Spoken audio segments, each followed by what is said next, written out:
Guys, welcome back. Today, very, very excited to have my friend Jay Conner on today. Jay, you're a best-selling author, investor, flipper, rehabber, nationwide speaker, coach to just thousands of students. You've raised millions of dollars in private money. You're literally a legend in this business. We're in a mastermind together, the family mastermind. And you're definitely one of the go-to kind of, bigger than life personalities there. But how did you get started in all this? What kind of kicked it off? Well, first of all, David, thank you so much for inviting me to come along and talk about my most favorite subject that I'm so passionate about, that being private money and private lending, because private money and private lending has had more of an impact on our real estate investing business than any other strategy that we have employed. We've been investing in single family houses full-time since 2003 here in Eastern North Carolina in a small market. And David, the first 6 years that we were investing in single family houses from 2003 until January of 2009, the only thing I knew to do to get my deals funded was go to the local bank, get on my hands and knees, say, please fund my deals, and give my financial statements. They pulled my credit. They made me pull up my skirt to show all my personal assets. And anyway, all that worked okay for the first 6 years. But David, you asked how I got involved in private money. Everything changed in January 2009. I had 2 houses under contract to purchase. And I called up my banker. His name was Steve. And Steve and I had done a ton of deals together for 6 years. And I learned like that over the telephone that they had closed my line of credit for my investing business. And I said, Steve, what in the world are you telling me? My line of credit is closed. I've got a great track record with you. What's going on? Yeah. And Steve said, Jay, don't you know there's a global financial crisis going on right now? I said, no, but you just gave me a global financial crisis. That's right. Because now I got my deals under contract and no way to get them funded. So I hung up the phone, sitting here at my desk, David, and I want to share with you and your audience a very powerful question that I asked myself. And this question will help fix any problem that you or your audience has. I don't care if it's relationship, financial, career, health, it don't matter. I love it. And here's the question I ask. By the way, these people running around saying every problem is an opportunity. I want to be the Kool-Aid guy that runs, head first into the brick wall. That drives me crazy. Listen, I didn't have an opportunity. I had a problem. Now, that problem became an opportunity, right? But at the moment, it was a problem. Here's the question that I asked myself. I said, Jay, who do you know that can help fix your problem? All the power is in asking the right questions. That's right. And David, when I asked myself that question, I immediately thought of our good friend, Jeff Blankenship, who lived in Greensboro, North Carolina at the time. He was investing in single family houses, and I called him up and I told him what had just happened. He said, well, Jay, welcome to the club. Yeah. I said, what club is that? He said, the club of having the bank shut down your line of credit. He said, my bank shut me down last week. I said, well, Jeff, how are you going to fund your deals? Yeah. He said, well, have you ever heard of private money? I said, no.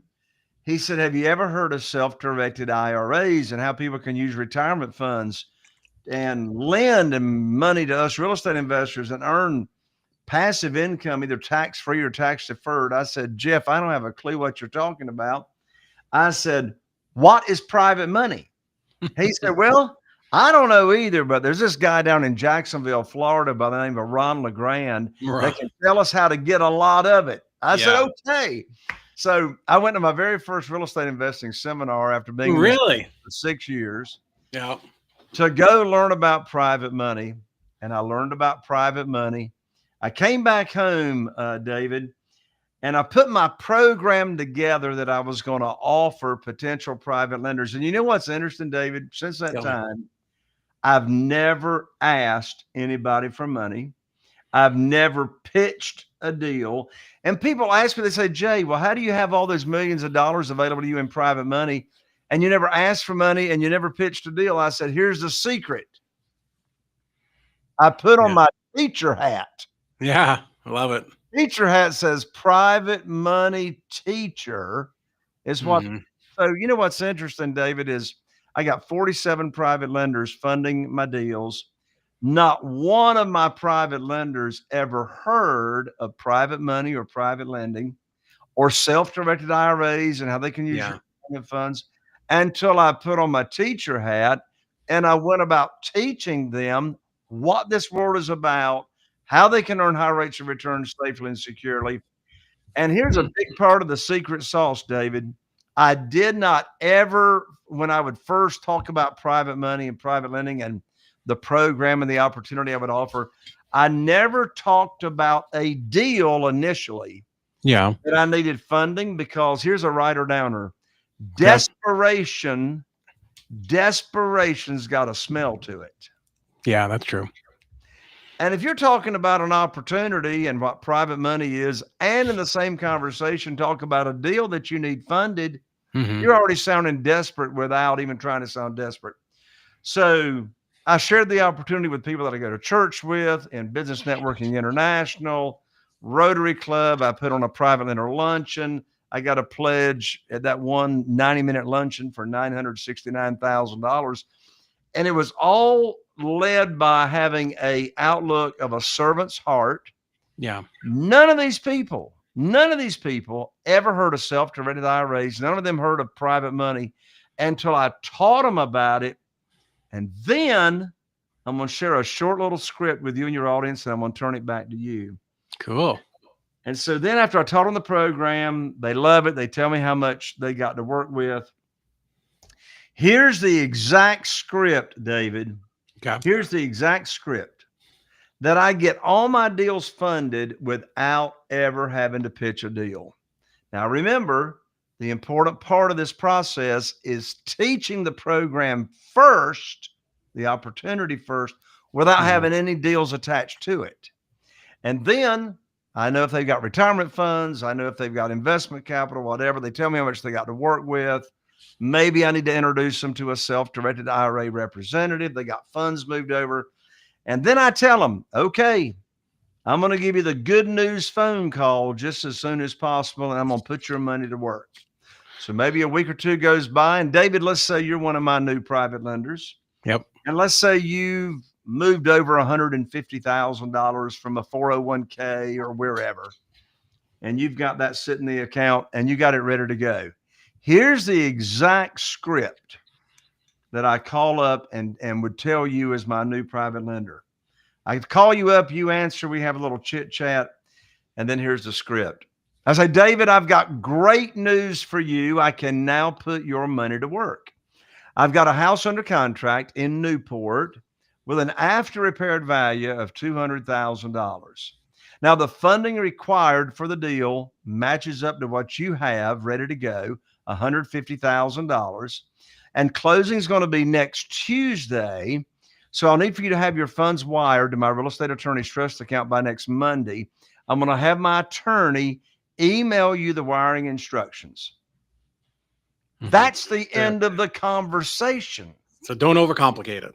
No, keep it simple. It's like the most stupid question I could have asked you is, do you want to fund the deal? Well, of course you want to fund the deal for three big reasons. Okay. Number one, you trusted me to tell you about this world, and you moved over that $150,000 to the self-directed IRA company that I recommended. Secondly, you're not earning any money until I put your money to work. Right. You're counting on me to put your money to work. And thirdly, you know I'm not going to bring any deal for you to fund unless it matches the criteria of the program that I already told you about, the maximum loan to value and all that. So you know I'm going to call you with a deal to fund that matches what I already taught you, right? Yeah. So for those three reasons, you cannot wait to wire your funds for my closing. Wow. I love it. That's fantastic. So I've borrowed a lot of private money, but I don't think I've ever done it quite that way. And I love what you're doing. It's certainly a lot smoother. So you talk about lots of ways to teach them and educate them, but even before that, like how are you attracting the right people to even have these conversations? Like where are you finding them? Like what are you doing to bring them to you? Yeah. The right people, quite frankly, are anybody that I know. But let me zero down on that. I teach real estate investors how to do this exactly the way that I do it. And step one, well, no, let's back up. When they ask me what's the first thing I need to do, here's what I tell them. The first thing you got to do is own the real estate between your ears. And what I mean by that is get the right mindset. And this is particularly a challenge for real estate investors that have never raised capital. Yeah. Most people think you got to pitch deals. Most people think you got to chase and beg and sell and all that kind of stuff. And the opposite is true. You know, the traditional way to borrow money, institutional money, even from hard money lenders, in this world, I'm not talking about hard money. The traditional way that only people know is to apply. Well, guess what? There are no applications. You're already approved. Yeah. Why are you already approved? Because you are the underwriter. You're the underwriter of your own deals. Traditionally, it's the bank or it's the person that's got the cash that makes the rules. Not in this world. You see, we're not asking for a mortgage. We're offering a mortgage.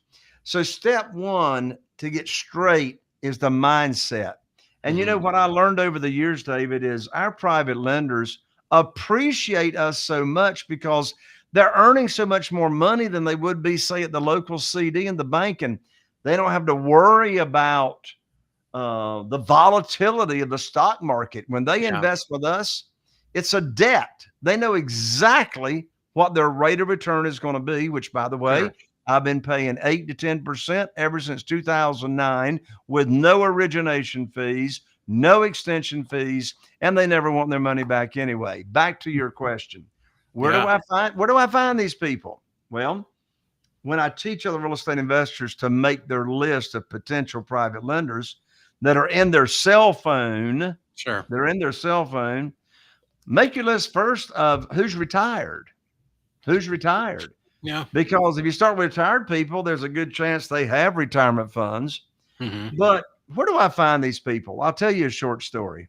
One of my very first private lenders, I put my program together, and I've got two different methods that I teach of having opening conversations with people. One is the direct method. One is the indirect method. I'll just share the indirect method in the form of a story. So it was on a Wednesday night at 7:30. Carol Joy and I go to Bible study at the Morehead City Church of Christ here in Morehead City on Barber Road. So we were going there to Bible study on a Wednesday night, right after I'd put my program together. I walked into the foyer of the church building, and I walked up to a gentleman. He and I had known each other a while, and his name was Wayne. So I walked up to Wayne, and here's exactly what I said to Wayne. I said, Wayne, I'd like to visit with you about something confidential after we finish tonight here at Bible study. Have you got a few minutes? He said, sure. So we had Bible study. We get together down in the nursery and shut the door. Here's exactly what I said to Wayne. I said, Wayne, you know everybody in this town. And he did.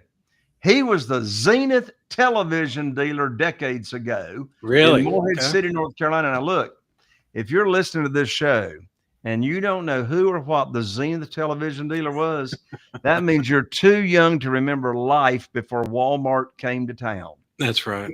He'd sell you a TV, finance your TV, and actually come to your house and repair your TV. Anyway, so Wayne, he knew everybody in this town. I said, Wayne, you know everybody. He was well plugged into the Rotary Club and all that. I said, Wayne, now here's the magic phrase. Here's the magic phrase. I said, Wayne, I need your help. I said, I have now opened up my real estate investing business by referral only to people I know and trust and who they know and trust. And when you run across somebody that is complaining about the volatility of the stock market and not making any money in the local bank certificates of deposit, when you hear them complaining about that, would you refer them to me? Yeah. Because I am now paying insane high rates of return to my investors. Love that. Wayne looked at me and he says, well, now, Brother Jay, what you got going on there? And I said, well, what do you mean? What have I got going on? He said, well, what kind of insane high rates of return are you paying? Yeah. And I said, well, are you saying you might be interested? He said, well, I might be interested. I said, well, why is that? He said, well, we're only earning 3%, and that's what it was in 2009. We're only earning 3% in the local bank in a certificate of deposit, and we're losing money right and left in the stock market. We might be interested. What kind of rate are you paying, Jay? And I said, well, that sort of depends on the deal. I said, what sounds high to you? He said, well, I don't know. We're getting 3%. I said, I don't know, maybe 5 or 6%. I said, Wayne, I can't pay you 5 or 6%, but I can pay you 8%. He said, put me down for $250,000. Wow, and so that next afternoon, on Thursday afternoon, David, I went to his and his wife's home, and I came to their home with my teacher hat on. Got it. And I taught them the entire program. What was the maximum loan to value that I would borrow, which, by the way, is 75% of the after repaired value, which means when I buy a house at a discounted price, I always bring home a check when I buy. Okay. And take no money to the closing table. Who wants to get paid to buy houses? That's right. So anyway, the maximum loan to value, the length of the note, the frequency of payments, the interest rate, how they can get their money back in case of an emergency prior to the term coming due. I taught them all that. Yeah. And after 2 cups of coffee, that $250,000 became $500,000 that afternoon. Ooh. And remember the secret sauce: no deal attached. Yeah.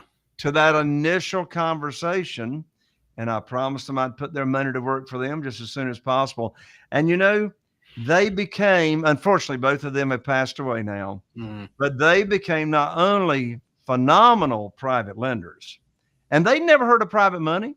They'd never heard of self-directed IRAs. Most people walking around haven't. Right. And they referred so many people to me and Carol Joy over the years. And they were at that private lender luncheon that I told you about. And they even brought friends to that private lender luncheon. And so, again, a big secret to this process: no chasing, no begging, no selling, no persuading. You're teaching. You got a servant's heart. No talk of any deals until you got the pledge, then the good news phone call, and they're ready to go, Yeah, I love that. And I like what you're, where you talk about, like, they didn't understand or know the word private lender or self-directed IRA, because I think as investors, sometimes we have a tendency to use those inside baseball type terms, and because it makes us feel smart, but that's sometimes not necessary at all. That's right. With what you have going on here. One of the mistakes that I hear real estate investors who are new to capital raising is they talk too much. Yes. Most investors talk too much. Yeah. And just, you keep it simple. And I mean, you're really offering a way for these people to change their financial, their financial situation. I mean, Wayne and his wife, handwritten thank you notes as to how we changed their retirement years, and they were able to go travel and see grandkids and all that. Love that. That they wouldn't ordinarily be able to because of the kind of returns that we were giving them. So it really, really is a win-win scenario doing business with these people. Yeah. Now, Jay, is this ramped up? Again, I've raised money, not even a fraction of what you've done. But did you have a hard time keeping all of that money moving at some point? Because Yes. that Yes. becomes a problem, right? Yes. So let's talk about how I manage that Yeah. and manage expectations. So when I have a new private lender, which by the way, I haven't had in a long time, it's all I can do to keep juggling what I do have. Yeah. I mean, I could expand outside the area if I wanted Mhm. to, but that's just my business decision. Yeah. I Okay. like I like driving by properties that I can drive by within 30 minutes if I choose to. Yeah. Half the properties, I don't even go look at them, but my entire teams know I'm Mhm. close by. Anyway, Keeps them honest. that's right. So I haven't raised any new private money personally in a while. Um, so what was I getting ready to say, David? I lost my train of thought, for goodness sakes. We were talking about having Oh, so much keeping it money on busy. hand. Yeah, Yeah. keeping the money at work. So when I do have a new, or when I did have a new private lender come along, they Mhm. got moved to the top of the queue Mm, to put their money to work because I want to prove to them I can perform, makes right? sense. And Yeah. so if I didn't have a deal right around the corner within a week or two, then I would take that new money and refinance a current property and pay off the current private lenders Oh. so I could show that new private lender, hey, we can put this money to work. And then when we're just doing normal, every day, every week, every month business, it depends on how much money they've got to work with. Because, I got some private lenders that only have $50,000 with me. Yeah. Well, typically I can't buy a house with that, but I can do a renovation with that a lot of times. So I Mhm. can use private money in a secondary or junior lien position Mhm. below that first position. But if, I got more than one private lender that's got more than $1 million, with me. Mm. I got one right now that just amped theirs up to $600,000 without me asking. And so it depends on how much money they go, but I just put them in the queue when I Yeah. pay them off. Now I do a lot of substitutions of collateral, Okay. meaning, Describe that for people for that may not understand. sure. So a substitution of collateral simply means there's a promissory note from your Mhm. private lender. You're cashing out a property that is collateralizing that note. Yeah. But now I got another property that I'm closing on, say, within a week, or I got another property that's got a lot of equity in it, and now I'm getting ready Mhm. to renovate that property. I can keep their note open, but just change the property that is collateralizing that note, hence Got it. substitute the collateral. And you don't need to know how to do that. Your real estate attorney takes care of the documentation for you. You just got to make sure you're protecting your private lender or lenders. Yes. And if you got more than one private lender that is being secured by that property, then we have what's called total loan to value. So I don't borrow more than 75% total loan to value of the after repaired value, not of Right. the purchase price, of the after repaired value. So let's say I got a property in that example that I just used, David, of 200,000. Well, I'm not going to borrow more than 150,000. That's 75%. But I could have bought that property for 100,000, Sure. 50% of the after repaired value. I got $150,000 wired to my real estate attorney's trust account when I buy. Well, 100,000 goes to the seller, and 50,000 is what my real estate attorney's check stub calls excess cash to close. Yeah. Well, that $50,000 comes in my checkbook when I bought without me taking any money to the closing table. And I'm going to use that $50,000 or the majority of it for the renovation. Nice. So I love that. So I think the important thing for people who have not done this before is you're borrowing 100% of the purchase price and the closing costs and the repair costs. Yeah. And a good check, and that's correct. A good check and balance, David, is if you're using private money, which you're going to use private money whenever Mhm. the seller requires all the cash, right? Yes. So I'm not talking about using private money when you buy on terms, such as subject to the existing note. However, if I'm buying a foreclosure, I'll use private money in second position if Yeah. there's enough equity to Mhm. bring those payments current, right? Yeah. But you're going to use private money when the seller requires all the cash. Yes. And I'm only going to use that formula for buying all cash when I'm paying all cash, which is the majority of the deals. That's the Yeah. majority of the deals in the real world, Mhm. regardless of what you might hear somebody say to you on stage. Now, let me Yeah. tell you something, David. I'm going to share something with you. And it drives me absolutely bonkers. I mean, I want to be like the Kool-Aid guy that runs into the brick wall. Yeah. When I hear, have you ever heard the guru or the sales trainer on stage say something to the effect, "Oh, just get the deal under contract. The money will show up." Yes. Yeah. Where? Where is the money going to Yeah. show up? Now, Yeah. if you're a wholesaler, obviously you got your buyer's list. But Yeah. I'm not talking about wholesaling. Yeah. I'm talking about staying in the deal. So Yeah. that's why I practice and preach the money comes first. Get the money lined up and Sure. just think about how much more confident, how many more offers I you're was going just to gonna make. say that. Yeah. When I've had, $1 million or 750,000 ready and available, I go out and negotiate a lot different.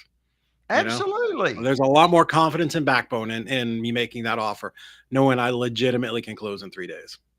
And we do. In Hmm. fact, just a few short years ago, 2 or 3 years ago, and I've been in this business since 2003, Yeah.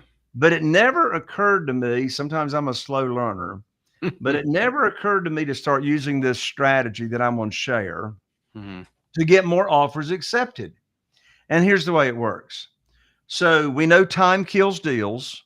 Yes. We know the more time that goes by from the time you talk to a seller until you Mhm. close on that deal, I know. all kinds of things can go south, Yeah. right? So I want to close it now. I want to close it in 3 days, 4 days, Mhm. as soon as we negotiate.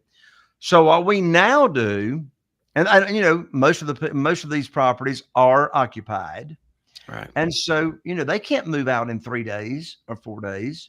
So I say, look, we'll go ahead and close now, and we'll give you half of your proceeds now. Mhm. You can stay in your home for free for whatever length of time that we agree upon. And then when you vacate the house and we walk through it and it's nice and clean, then you'll get the other half of your proceeds. Hmm. David, I don't know how many offers we've gotten accepted that we probably would have not gotten the deal Yeah. if we had waited until they were ready to vacate. Because think of all the other folks that are going to come along and make offers and all that kind of Yeah. stuff. So I want to close now and work with them to vacate later. Yeah. Of course, the more options you can give them and, work with the things that are really a problem or troublesome for them, absolutely makes you the most desirable offer by far. For sure. Yeah. So when you and your students are using this process, what's one of the biggest objections that you might hear from a potential private lender? From a potential private lender, Yeah. I'm glad you asked that question because that triggers me to think of this. One of the objections that I Yeah. hear, not from private lenders, but from but from real estate investors and entrepreneurs, is, Jay, Okay. I'm scared or I'm fearful of rejection. I don't want anybody to Yeah. reject me. Well, Mhm. here's my answer to that. How can you be rejected if you're not asking anybody for anything? Yeah. I'm not asking anybody for anything. I'm teaching them. So as far as objections, I haven't gotten any objections from any potential private lenders, and here's why. Mhm. They don't hear me talk about my program and my opportunity unless they want to. I love that. Yeah. So I'm not telling them what the interest rate is. I'm not telling them what the whole program, how they can get their money back in case of an emergency, and the Mhm. frequency of. I'm not teaching them all that unless they're interested in hearing an alternative way to invest. Because look, Mm. when they hear 8% compared to what they're getting in the local bank, and they're sick and tired of the volatility, where else are they going to get this? Yeah. Yeah. They can't get that kind of return or interest guaranteed. I think it's Yeah, it's it's and fantastic. the only reason that a potential new private lender is not going to invest with you is either a well, first of all, Here's why I don't get objections. I'm not trying to raise money from existing private lenders that already know this space. Okay. I'm talking with people that have never heard about this, right? This is all brand new, and it's going like, wow, I never heard of this thing. And I'm sticking with people that I've already got a relationship with. So that brings up a big point. Eventually, if you're wanting to raise and really scale this, you're going to run out of your own connections, right? Sure. There's only so many people in your cell phone. There's only so many people you go to church with. So I teach how to grow your network very, very quickly. Oh, okay. And meet new people. I've raised millions of dollars by getting involved in Business Networking International. Yeah. So even little teeny tiny Morehead City, North Carolina, we started BNI back in 2007 here in Morehead City in our small area. And so the way BNI works is it's like you've got 25 other people that are on your sales force referring potential people that you want to do business with. So talk about leveraging and growing your network. The Chamber of Commerce, the Rotary Club, the more people that you are connected with that you can see how you, and you can show how you serve, which always attracts people to you, then you're going to end up with the same problem I did. And that is being able to use all the money because frankly, there's more money out here available than there are deals. I think that's fantastic because it is such a limiting belief. I did, a session the other day talking about kind of those big obstacles, or at least mental obstacles, the obstacles between your ears. That there were no deals left out there. Same thing with there's so much private money out there. So true. Yeah, no, absolutely. Now, so are you able to, borrow money and then re-lend it out, or are these deals that you're only use, or is this funds that you're only using for your deals? Yeah, these are funds I only use for my deals, so I don't lend money out. I don't match up private lenders with real estate investors. Ask me why. I did that. I don't do that anymore. Yeah. I did that years ago because when I introduce a private lender to someone else, my reputation's on the line, right? Sure. And so, nope, don't do that anymore. I teach entrepreneurs and real estate investors how to raise very, very quickly their own capital. Nice. Well, that's the perfect segue, Jay. What is the best way for people to get in touch with you and to just learn more about this? Because I love it. And I think it's going to be valuable for not only new investors who are just getting started, but even people like me who have done some deals and even have a basic understanding of private money, how we can take what you've learned over the years and really just throw gasoline and accelerate what we're already doing. Yes. Speaking of that, David, I'm thinking of Sue and Harriet Baldwin up in Elvira, New York. And they came into my world a few years ago, very active in my mastermind group for quite a few years. Well, they came in my world. They already had 100 houses in their portfolio. Wow. They had already raised over $1 million in private money. But we can learn from each other. Sure. So I recorded a evergreen webinar with them, and just that webinar got them an extra $3 million. So as you said, whether it's somebody that's never raised capital or you're a seasoned real estate entrepreneur, you want to raise more capital, then I want to give you my new book I'm so excited about. It's called Where to Get the Money Now. Love it. Subtitle, How and Where to Get All the Money for Your Real Estate Deals You'd Ever Want Without Relying on Institutional or Hard Money Lenders. Yeah. And this is a book. This is not an ebook. The Postal Service is still in business. I'll autograph it for you. I'll ship it to you 3-day express. And I'm going to include with the book. And by the way, the book goes over step by step the exact program that I teach and opportunity I teach my private lenders. But there's a gold medallion right up here. I'm also going to include 2 tickets to my upcoming private money conference, which is an in-person conference, private money conference. So I'm going to include these 2 tickets valued at $3,000 to the live event. So I'll send you the book, just cover shipping at www.jconner.com/book. And I'm an ER, not an OR. So again, that's www.jconner.com/book. JAYCONNER.com, jayconner.com/book, and I'll rush it right out to you. Awesome. Well, I'm going to jump on there and grab a copy because I'd love to attend that event too. That sounds absolutely amazing. Where is the event being held? Right here in our hometown, Morehead City, Atlantic Beach, North Carolina. And the upcoming event is right on an oceanfront Oh, hotel. love it. Beautiful time of year to come here. It's a 3-day event, Wednesday, Thursday, and Friday. I'll have Mhm. private lenders there for you to network with. And I dive deep. I'm there all 3 days, diving deep on getting all the private money for your deals. And on top of that, we have a great time. We got a VIP reception at the Dunes Club, private beach Mm. club on Thursday night. We have a Mhm. good time, and you're going to get a lot of private money after you attend this event. Awesome. Jay, thank you so much, man. This was a lot of fun. I think private money is with things that are going on in the stock market and things are up and down and topsy-turvy. There's a lot of people that are pulling their money out because they're nervous and they need a place to put it. And I think real estate Absolutely. is always the absolute best bet for these people. There's nothing more safe and secure. I like to tell people I can drive down the road, I can look at my house, I can touch it, feel it, taste it, lick it, crawl underneath it. I know it's there. It's a real tangible thing. And that's far safer than sometimes just throwing a dart and picking a stock out of the ticker and hoping it does well. Absolutely. In addition to that, David, let me Hmm. invite your audience to check out my podcast. I'm now in my Yeah, eighth year nice. of my podcast. The name of my podcast is Raising Private Money. Imagine that. Raising Fantastic. Private Money with Jay Conner.